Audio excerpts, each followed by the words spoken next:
हालिया घटनाक्रमों ने ट्रांस अटलांटिक संबंधों, अमेरिका और यूरोप के रिश्ते में एक अभूतपूर्व दरार पैदा कर दी है। डोनाल्ड ट्रंप के बयानों ने यूरोपीय देशों के बीच उस असुरक्षा को हवा दी है जो पिछले कुछ समय से सुलग रही थी। नतीजा ये है कि यूरोप अब केवल अपनी नाराजगी जाहिर नहीं कर रहा, बल्कि अमेरिका पर अपनी निर्भरता खत्म करने के लिए कठोर कदम उठाता दिख रहा है।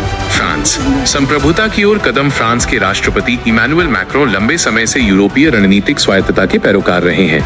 ट्रंप की बयानबाजी के बाद फ्रांस में नाटो से बाहर निकलने के प्रस्ताव पर चर्चा तेज हो गई है।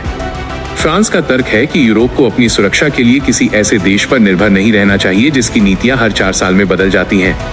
ये कदम नाटो के अस्तित्व के लिए अब तक की सबसे बड़ी चुनौती साबित हो सकता है। यूरोपीय संघ (EU) आर्थिक युद्ध की आहट। आर्थिक मोर्चे पर भी तनाव चरम पर है।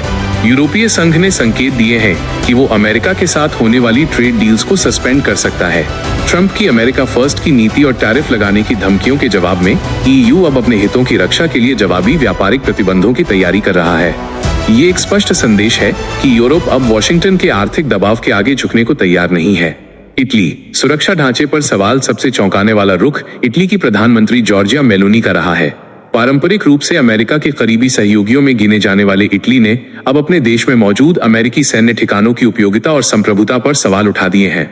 मेलोनी का यह रुख दर्शाता है कि अब दक्षिणपंथी यूरोपीय नेता भी अमेरिका के साथ अंधभक्त बनकर चलने के पक्ष में नहीं है। यूरोप का ये बदला हुआ मिजाज एक बहुध्रुवीय विश्व की शुरुआत का संकेत है। यदि ये देश अपनी धमकियों को हकीकत में बदलते हैं तो द्वितीय विश्व युद्ध के बाद बना वैश्विक सुरक्षा और आर्थिक ढांचा पूरी तरह ध्वस्त हो सकता है। यूरोप अब अमेरिका के जूनियर पार्टनर के बजाय एक स्वतंत्र शक्ति के रूप में उभरने की कोशिश कर रहा है।